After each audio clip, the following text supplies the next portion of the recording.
Bonjour Thomas. Thomas, tu fais partie du palmarès 30 Under 30 parce que tu es partenaire chez Plug and Play. Est-ce que tu peux nous expliquer un peu ce qu'est Plug and Play? Bien sûr, avec plaisir, et merci de m'accueillir aujourd'hui. Je suis très heureux de faire partie de ce palmarès. Plug and Play, c'est une entreprise américaine de la Silicon Valley à la base, qui est d'une part un fonds de capital risque, un des plus actifs dans le monde. On investit dans plus de 200 startups par an à l'échelle internationale. Et on a plus de 35 licornes à date. Et à côté de ça, on est aussi une plateforme d'open innovation où on aide nos partenaires, qui sont majoritairement des grandes entreprises, à innover à travers multiples services portés sur l'innovation. Mon rôle à Plug and Play en tant que partenaire, je manage toutes nos équipes Ventures, donc qui sont portées majoritairement sur l'investissement, sur la zone Europe, Moyen-Orient, Afrique. Plug and Play est divisé en 3 zones géographiques, les Amériques, Moyen-Orient, Afrique, et APAC, Asie-Pacifique. On a sur place, donc on est plus de 35 bureaux répartis sur, encore une fois, ces différents pays. Nous cherchons des entreprises dans lesquelles on pourra investir.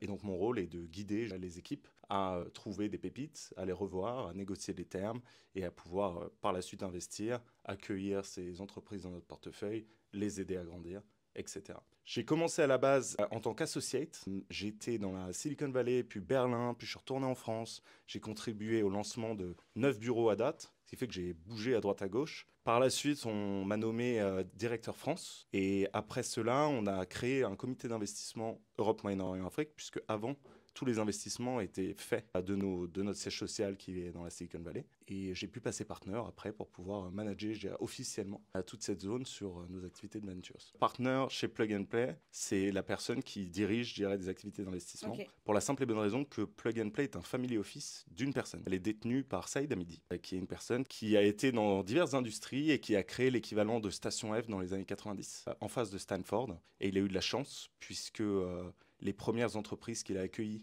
et dans lesquelles il a investi étaient les débuts de Google, de PayPal, Dropbox, etc. Aujourd'hui, tu as un poste à haute responsabilité qui est un poste international. Comment t'en es arrivé là? Qu'est-ce que tu as fait avant Plug and Play pour en arriver là? Très bonne question. Pas mal de choses. Je pense que je me définis comme une personne assez curieuse et proactive. J'ai été toujours passionné par l'entrepreneuriat et l'innovation depuis mon plus jeune âge. À 18 ans, j'ai participé à un concours national d'entrepreneuriat du MoveJ, 100 jours pour entreprendre par exemple. J'ai fait mes études à l'étranger, donc dans beaucoup de pays, majoritairement à SAD en Espagne, puis un échange en Californie. Et pendant cet échange en Californie, j'ai eu la chance de visiter plusieurs entreprises de la Silicon Valley, dont Plug and Play. Et à l'époque, je faisais un concours d'innovation pour LVMH. Plug and Play venait d'ouvrir à Paris. Je suis français, je viens de Paris. Bingo. Ça m'a plu et donc j'ai décidé de candidater pour un rôle sur place. Et voilà. Donc après avoir lancé plusieurs projets portés sur l'entrepreneuriat, je me suis dit pourquoi pas passer de l'autre côté en étant investisseur et en,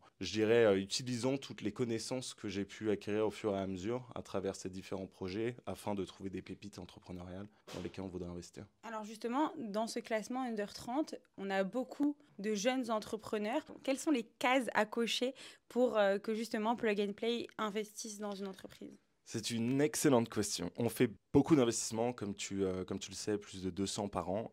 Plug and Play a de multiples véhicules d'investissement. Le Family Office est très similaire à Kima, donc on investit en majoritairement pré-amorçage. Lorsqu'on revoit des entreprises en pré-amorçage, ce qui compte, c'est l'équipe, l'opportunité de marché, comment elles se différencient dans le paysage concurrentiel, etc. Alors qu'on a aussi monté depuis 3-4 ans des fonds plus portés sur les entreprises plus développées, donc série A et B dans notre jargon. Et ces fonds-là ont des investisseurs externes, donc pas la famille Hamidi, vraiment des investisseurs institutionnels. Et on utilise ces fonds pour investir dans des entreprises dans lesquelles on a déjà investi ou trouver des entreprises plus matures dans lesquelles on aimerait investir. Et inévitablement, plus l'entreprise est mature, plus on doit regarder des métriques particulières portées sur leur situation financière, leur croissance, etc. Quand Plug and Play investit dans une start-up, peu importe son niveau d'amorçage, est-ce que vous achetez l'entreprise entière? Est-ce que vous achetez des parts? Comment vous définissez quel montant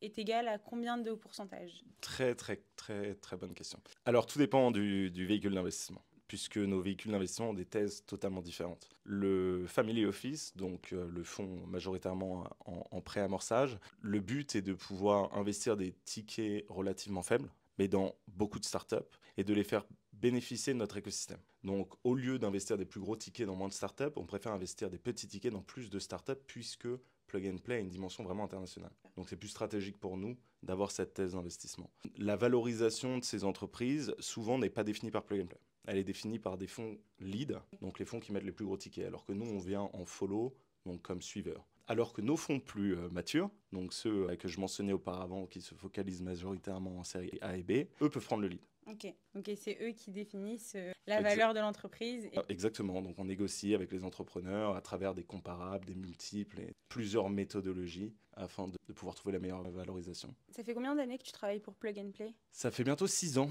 ça commence à faire pas mal de temps. Ouais. Et en 6 ans, du coup, tu as, j'imagine, investi dans pas mal d'entreprises. Tu disais 35 licornes dans la boîte. Est-ce que tu as participé à l'essor d'une licorne française ou internationale? Depuis la création de notre comité d'investissement en Europe, Moyen-Orient et Afrique, on a doublé le portefeuille local. Okay. Donc on avait environ 200 startups, maintenant on est à environ 400 startups. À l'échelle internationale, Plug and Play a 1500 startups dans son portefeuille. En France, on a une licorne qui s'appelle Okin. En Europe, Moyen-Orient et Afrique, on en a, en tout et pour tout, on en a 5. Et à l'échelle internationale, 35.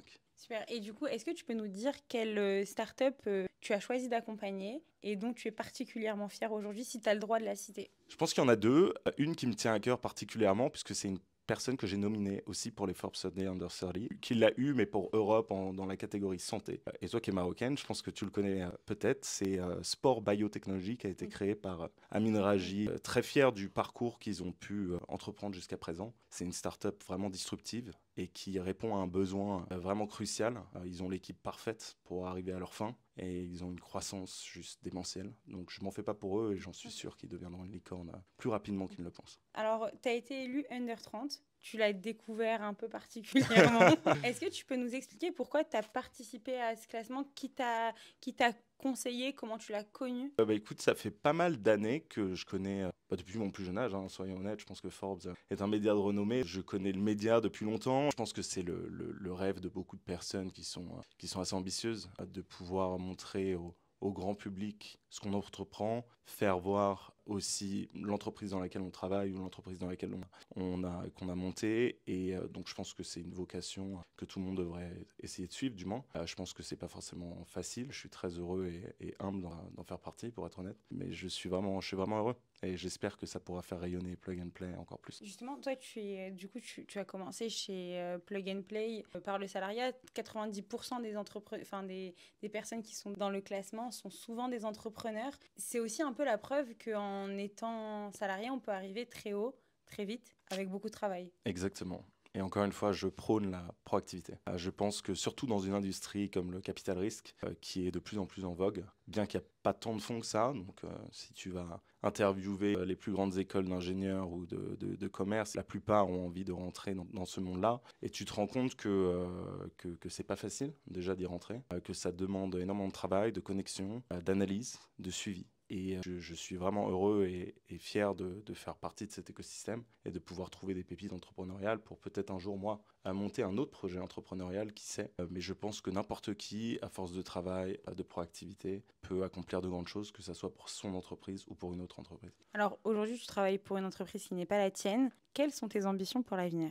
Très bonne question. On a beaucoup d'ambition en ce moment pour monter des fonds à l'échelle Europe, Moyen-Orient et Afrique, puisque tous les autres fonds que je te mentionnais, qui se focalisent sur des entreprises plus matures, ces 7 autres fonds sont tous en Amérique pour nous. Donc le but est de pouvoir répliquer, je dirais, le succès de nos collègues américains et de pouvoir faire la même chose ici. Donc ça, c'est la première chose. On a de grandes ambitions là-dessus. Et par la suite, qui sait, monter moi-même mon fonds ou une start-up. T'as des idées ? Toujours. Merci beaucoup pour cette interview. Merci à toi.